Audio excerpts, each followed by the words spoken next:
প্রকৃতির দাপট কেটে উঠতে না উঠতেই প্রচন্ড গরমের দাবদাহে অস্থির গোটা রাজ্য। এর উপর আবার লোডশেডিং, সব মিলিয়ে এক অস্বস্তিকর পরিবেশের সৃষ্টি হয়েছে। শুক্রবার গভীর রাতে আসাম থেকে একটি মাল বোঝাই ট্রাকের ধাক্কায় রাস্তার বৈদ্যুতিক খুঁটি উল্টে যায়। ঘটনা বনমালীপুর ভগবান ঠাকুরবাড়ি চৌমনি এলাকায়।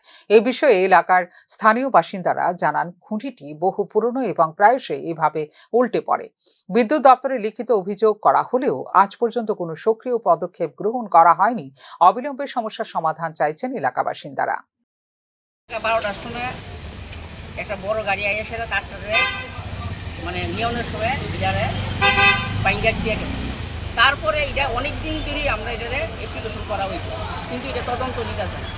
এটা পুরানটারে আবার এটারে অল্প কিছু মেরামত করে এটা ঠিক করে যাবে। এত লুট লইতে পারতেছে না। এটা ইমিডিয়েট আমরা এই তিনটা পোস্ট আমরা এটা নতুন করার জন্য আমরা আবেদন কাউন্সিলরে জানাইছিলেন? হ্যাঁ, কাউন্সিলরে জানাইছি। কাউন্সিলর এটা কোনো স্টেপ নিতেছে না। আপনি কোন দপ্তরে জানাইছেন? আমরা বিদ্যুৎ কারেন্ট অফিসে বিদ্যুৎ দপ্তরে গিয়া জানানি হয়েছে।